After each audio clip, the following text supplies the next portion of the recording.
Kay here, and welcome to another edition of the Art of Manliness podcast. Do you feel like your life needs a little more excitement, a little more adventure?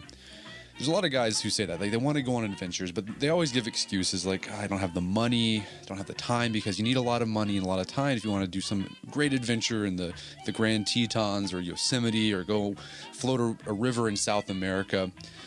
Well, our guest today says you don't need a lot of money, you don't need a lot of time, you don't even have to travel very far to go on an adventure. In fact, you can find adventure in your own backyard. His name is Alastair Humphreys. He was named National Geographic Adventure of the Year, so he's done some really big adventures. But a while back ago, he set out to go on these little, what he calls microadventures, things you can do in a day, on a weekend, or even right after work and before you go to work the next morning. You can find adventure in your own backyard. And he cataloged all his microadventures in a book called Microadventures, of all things. And I got him on the podcast today because his book inspired my family to take on microadventures and find things. For the past 2 months, each week we've been doing some sort of microadventure, and it's been things like sleeping out in our own backyard underneath the stars. We went floating. We bought a raft on Amazon. It was like, not that expensive, and then floated a river here in Oklahoma. And I wanted to share this with you all because I think it's something that can benefit a lot of people because it's really changed our life. So without further ado, we got Alastair Humphreys talking about microadventures.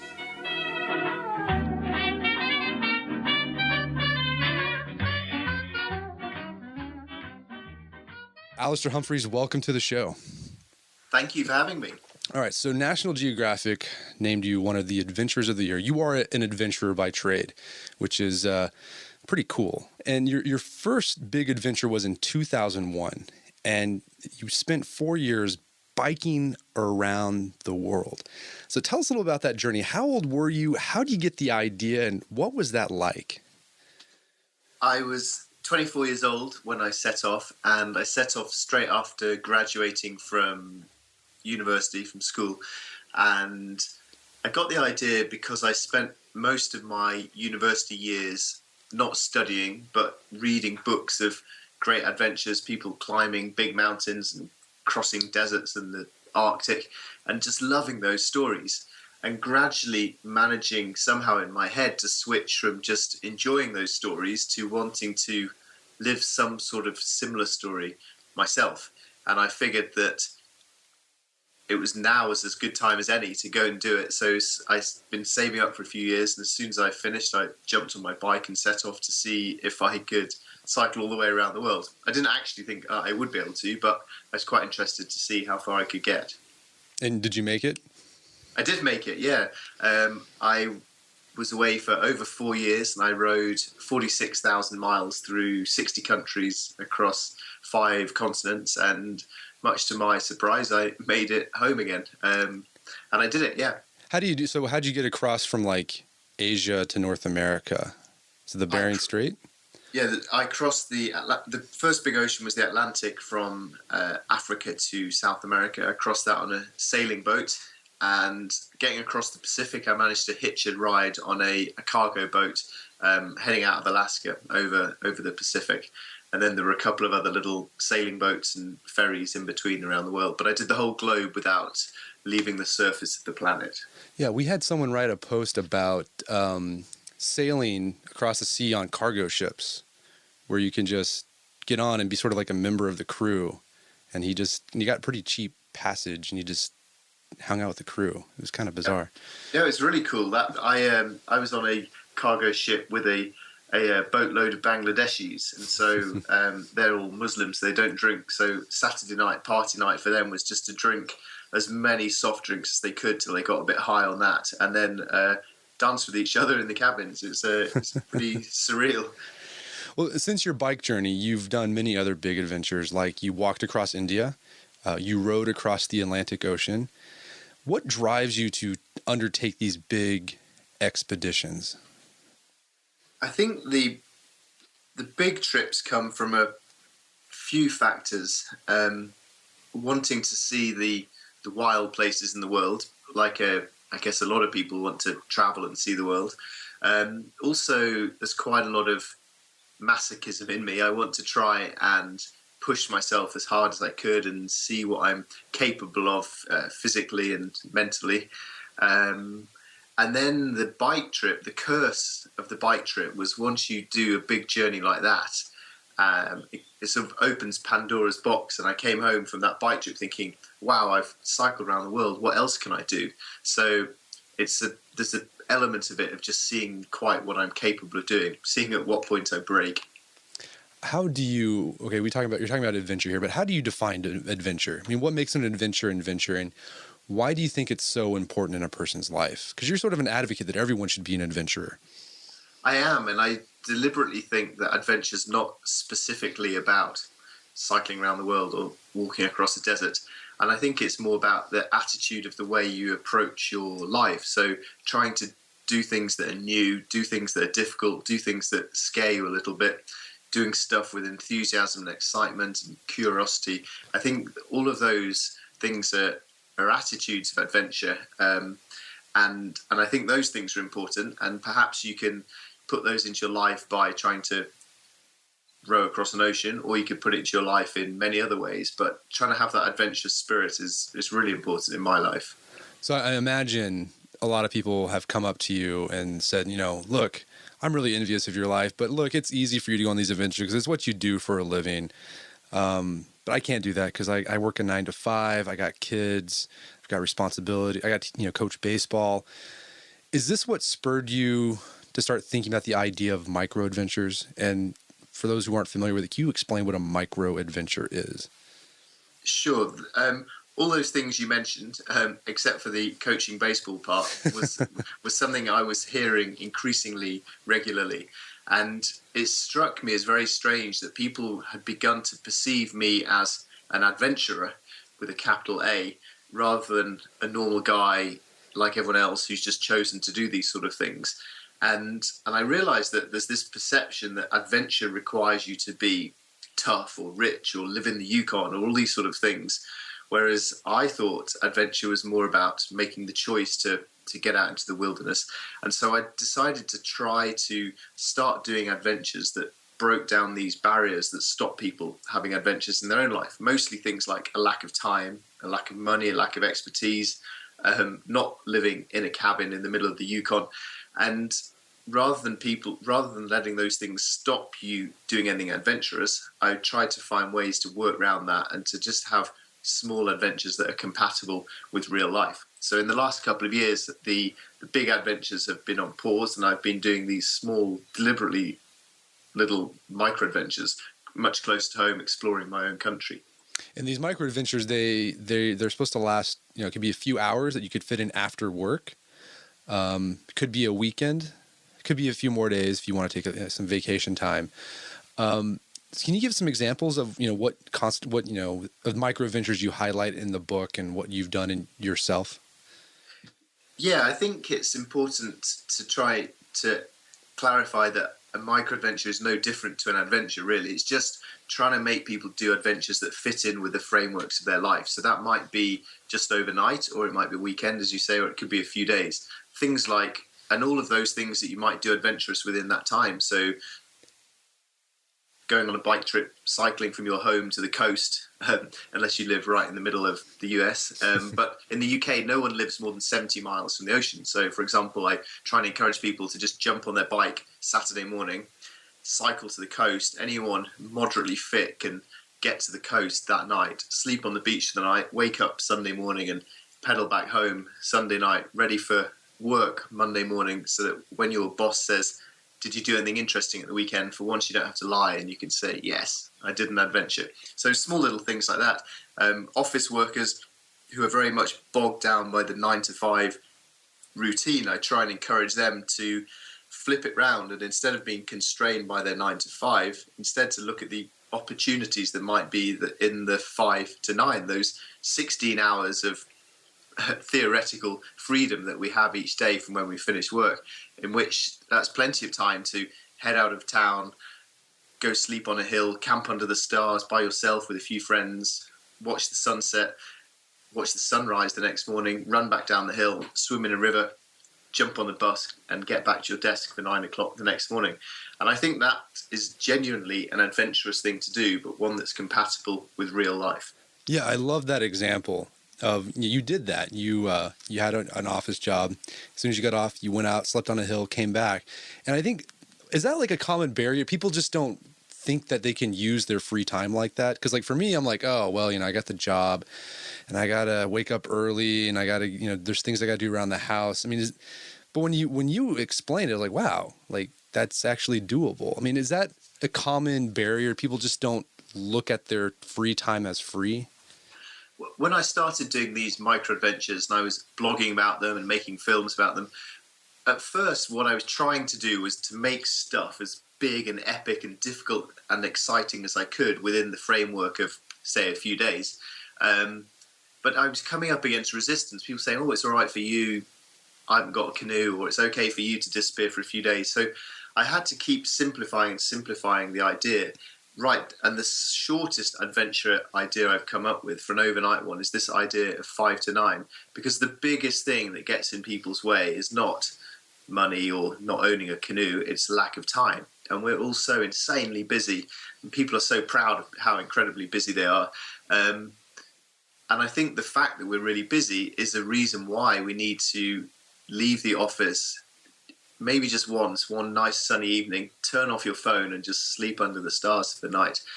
And I think that the reason that trip idea, the 5 to 9, is quite popular, I think, is because it shows people that you can make time for adventure if you choose to do so. I think a lot of times when people say they can't do something, it's quite a good idea in your head just to switch the word can't for I choose not to. So I choose not to have the time for this. I choose not to spend my money on this. And that helps you realize exactly where your priorities do lie.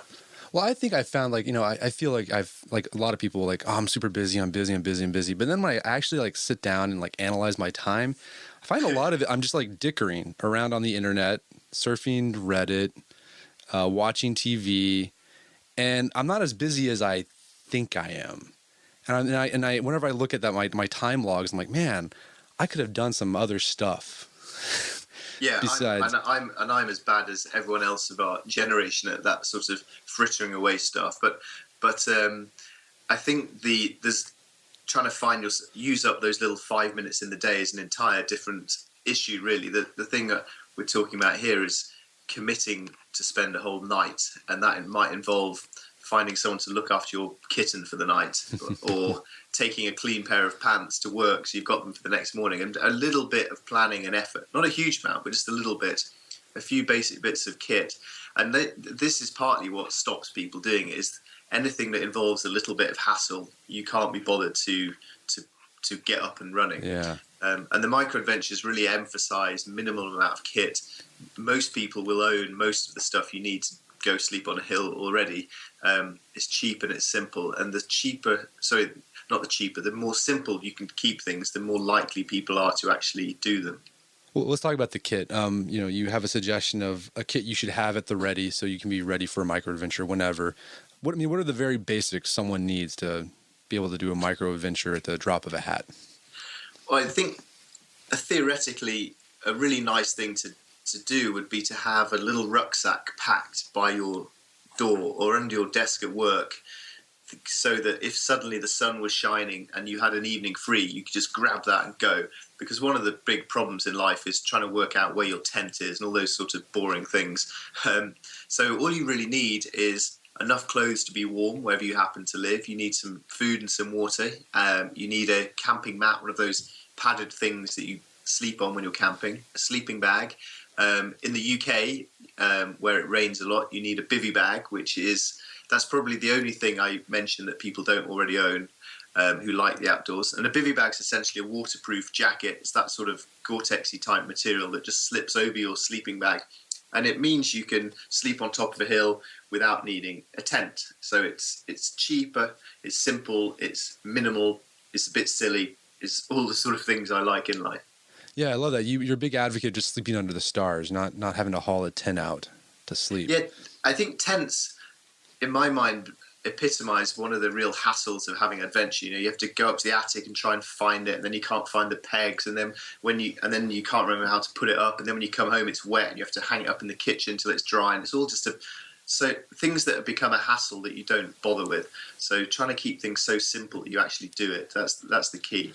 I'm sure a lot of people are pretty apprehensive about sleeping just right in the open, right? I mean, the tent sort of makes you feel a little more secure, even though it's just a thin piece of plastic.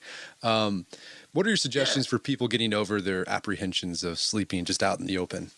Well, you're absolutely right that a tent psychologically feels like you're inside when you're in it. And even really veteran campers, the first time they sleep without a tent or in a bivy bag, you feel very vulnerable and exposed. And it is you can get a little bit nervous. And so I'd suggest, if you're worried about it, go with a group of friends first, and a bit of peer pressure and comedy will soon overcome those nerves.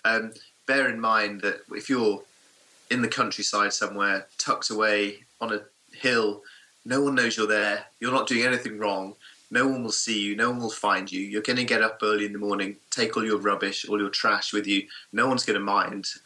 So we have a lot of these things that we worry about in our heads, and yet we're all quite happy to drive at 50 miles an hour through a town, which is an infinitely more dangerous and bad thing to do.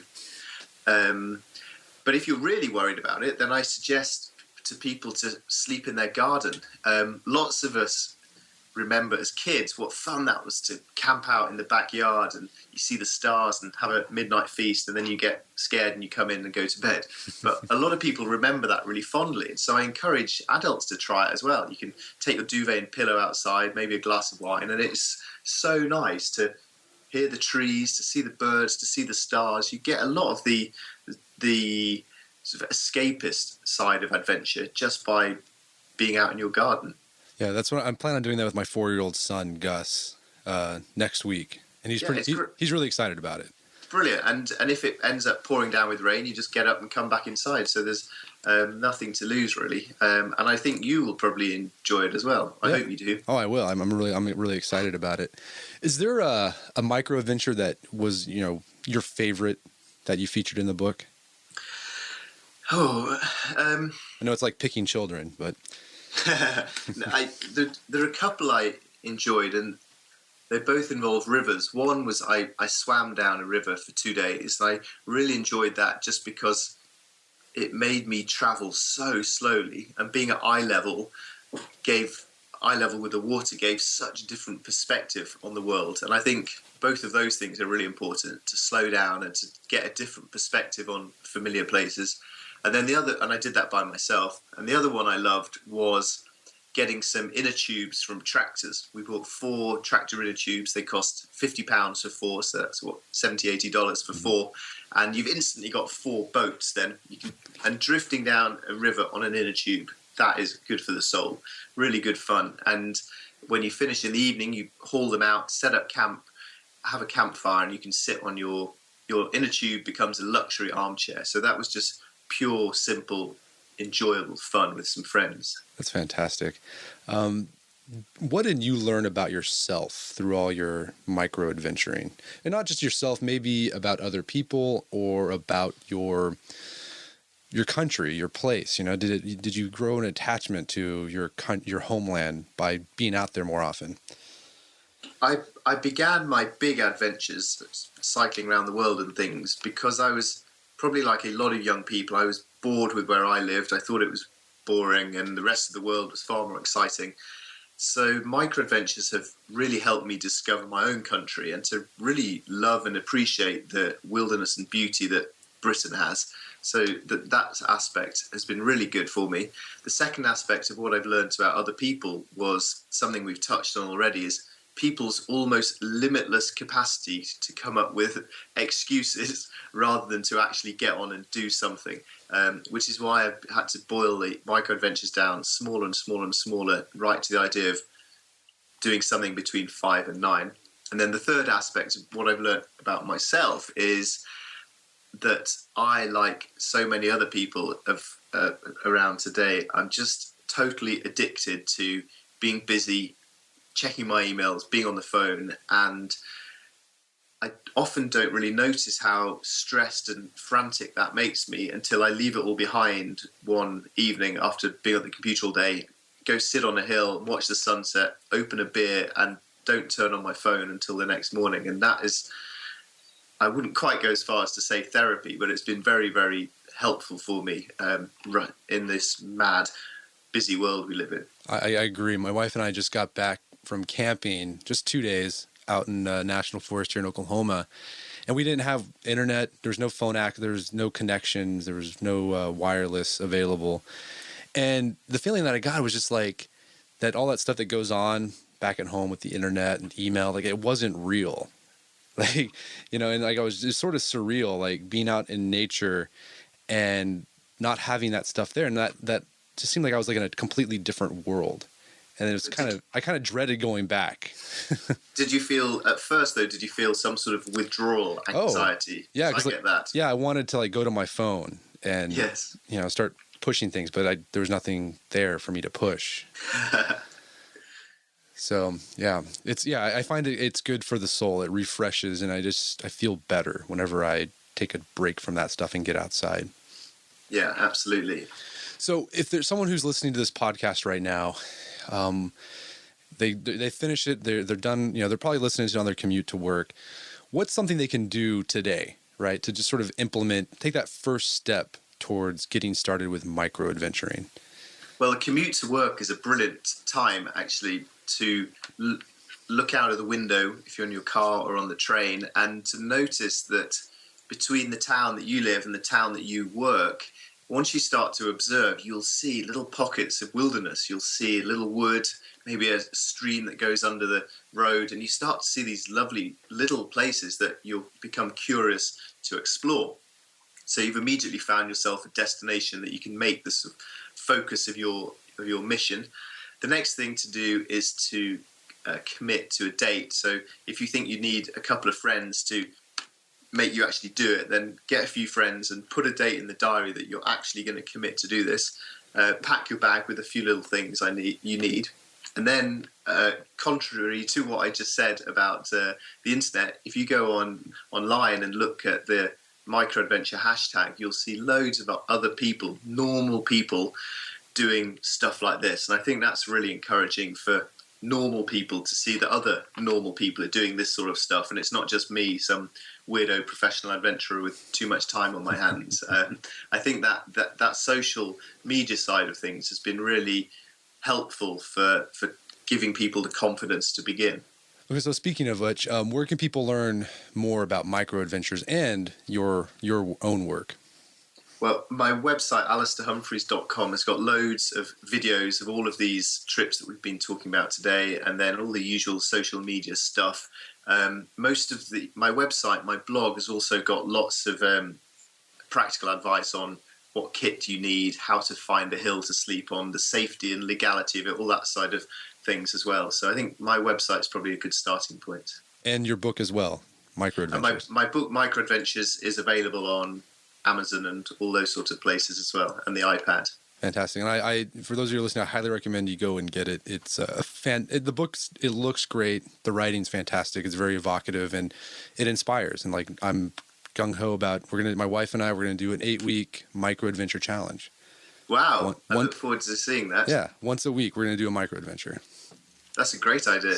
So thank you for the inspiration. Oh, you're welcome. Thank you for having me on. It's been great. Alastair Humphreys, thank you so much for your time. It's been a pleasure. Thank you. Our guest today was Alastair Humphreys. He's a National Geographic Adventurer of the Year. He's also the author of the book Microadventures. You can find that on Amazon.com. Go out and get it. It's a fun little book. And make sure to check out his website for more great free content about going on adventures and microadventures.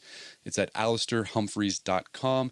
And also, please, please, please share your microadventures with me on Instagram. Take a picture of you doing whatever it is you're doing. If you're going to go float a river, if you're going to sleep out underneath the stars, if you're going to go fishing, I don't know whatever it is, share it with me on Instagram at Art of Manliness, and make sure to hashtag microadventure. You can also browse the hashtag microadventure for more ideas to inspire your own.